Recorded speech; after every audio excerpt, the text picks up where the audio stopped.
The family dinner was my sister's idea. Started 3 years ago, after she got married into money. Every Friday night she hosted at her house. Big table, expensive plates, perfect lighting, everything curated like a showroom. I stopped going, not because I was busy, but because every dinner felt like a test I was meant to fail. This time I showed up anyway, and I shouldn't have. My mother opened the door. She didn't smile. She just looked me up and down. "You're late." "It's 7:05, I said. Everyone else was here at 6:45. Of course they were. Punctuality wasn't the issue. Performance was. I stepped inside. The house smelled like roasted chicken and something expensive I couldn't name. Voices drifted from the dining room. Laughter. Loud, confident laughter. The kind that stops when you enter. And it did. Every head turned.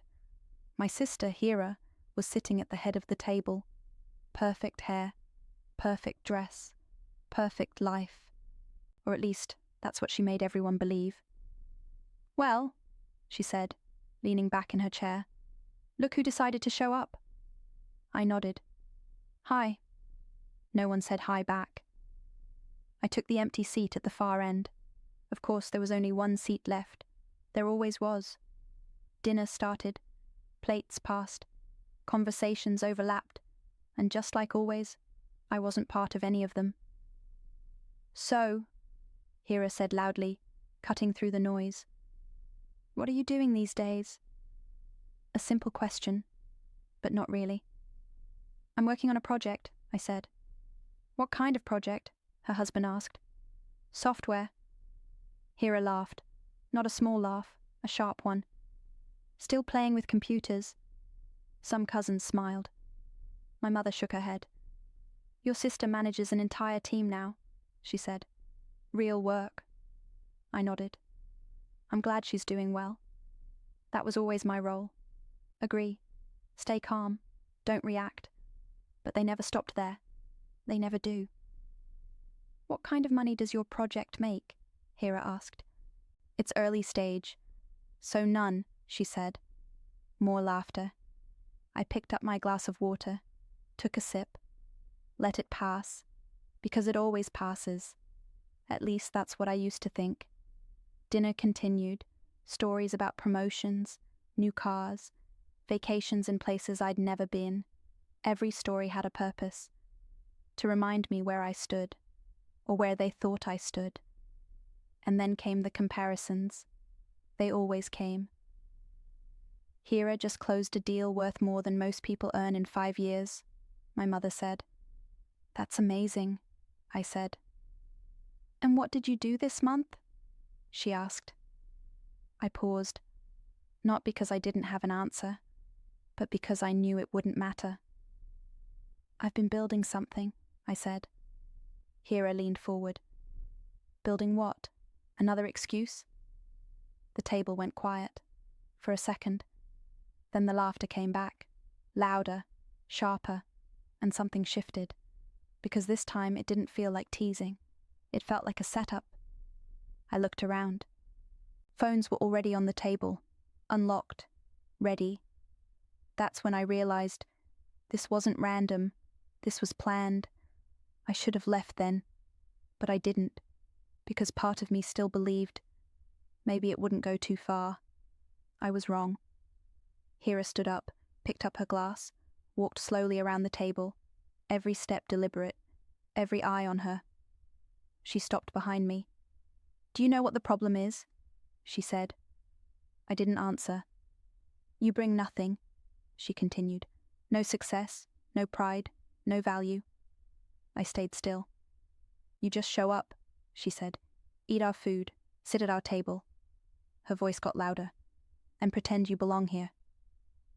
Someone started recording. I could hear it. That soft click, then another, and another. My chest tightened, but I didn't move, because I knew if I reacted, that's what they wanted. "Say something," she said. I stayed silent. She leaned closer, her voice right next to my ear. "Get out of our lives." A pause, then louder. So say it clearly. She stepped back, raised her voice so everyone could hear. Get out of our lives. All you bring is trouble. The room went still. Every camera pointed at me, waiting, for anger, for tears, for anything. I stood up, slowly, carefully. I looked at her, then at my mother, then around the table, at every face, every phone, every smile. And I said nothing, not a word. I picked up my jacket, walked to the door, and left. Behind me I heard laughter, clapping. Someone said, "That was perfect. Perfect." I sat in my car for a long time, hands on the wheel, not moving, not thinking, just sitting there, because something inside me had finally gone quiet, not broken, not angry, just done. I drove home, took a shower, changed clothes, and went back to work, because that's what I do. I build. I don't perform. I don't argue. I don't explain. And I definitely don't beg for approval. 6 hours later, my phone started buzzing. I ignored it at first. Then it didn't stop. Message after message, call after call. I opened one, a link. I tapped it. And there it was, the video, posted by Hira. Caption: When you finally cut toxic people out of your life. I watched it once, then closed it. Because I already knew how it looked. Or at least how they thought it looked. I blocked them all, every number, every account. And I went back to work. But the internet didn't stop. It never does. By morning, the video had spread. Not just among family, not just among friends. Everywhere. Thousands of views. Then hundreds of thousands. Then millions. And something unexpected happened. People weren't laughing. They were asking questions. Why is everyone recording? Why is she so calm? This doesn't look like toxicity. This looks like bullying. The comments shifted. Fast. This is abuse. She didn't even react. They planned this. And then, someone recognized me. Wait, isn't this the founder of that cybersecurity startup? Another reply. Yes, I saw her speak last year. And just like that, everything changed. The narrative flipped. Articles started appearing. Forums picked it up. Clips of the video with breakdowns. This woman stayed silent while being humiliated. That level of control says everything. My inbox filled up. Investors, founders, journalists, all asking the same thing. Is this you? I didn't respond publicly. I didn't need to. Because the video was already speaking, and it was saying everything I never had. Then the consequences started. Hira's company released a statement. They called it unprofessional conduct. She was suspended within 48 hours. Her husband's firm followed. They didn't like the attention, didn't like the association. Clients started asking questions. Deals got delayed, then cancelled. My mother?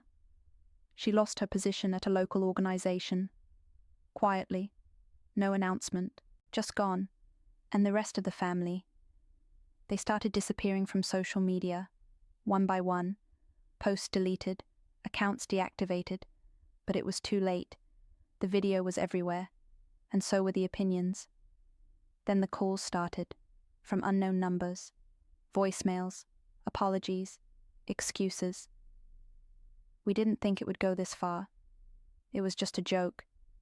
You know how she is. I didn't respond, because I remembered something.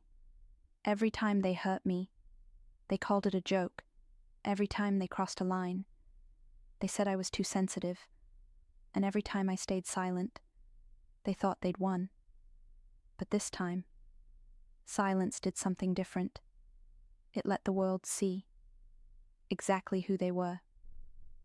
A week later, I got a call I did answer. My grandmother. I saw the video, she said. I'm sorry. It's okay, I said. No, she said. It's not. There was a pause. I changed my will, she added. I didn't say anything. everything goes to you. I closed my eyes. You don't have to do that. I do, she said. I should have done it years ago. After that, things moved quickly. My work gained attention, not because of the video, but because people started looking deeper at what I had built, at what I was building, and they liked what they saw. Funding came in, partnerships formed. The project I had been playing with turned into something real, something big. Within 6 months, it was valued higher than anything my family had ever touched. And I never mentioned them. Not once. Because they were no longer part of the story. A year later, my grandmother passed away. Peacefully. Her will was clear. Everything to me. No disputes held up. Because the video, the same one meant to destroy me, was used as evidence of why she made that decision. My family didn't contact me after that. Not directly. But I heard things. Through others. Blame, anger, regret. But never accountability. Never once did they say, we were wrong. And that told me everything. Because some people don't learn. They just lose. And then wonder why. Today my life is quiet, successful, stable, built on things that matter, not appearances, not approval, not performance, just truth. And sometimes, people ask me how I handled it, how I stayed so calm, how I didn't react. I tell them the same thing, because it's the only honest answer. I didn't stay silent because I was weak. I stayed silent because I knew something they didn't. If you let people show who they really are, you don't need revenge.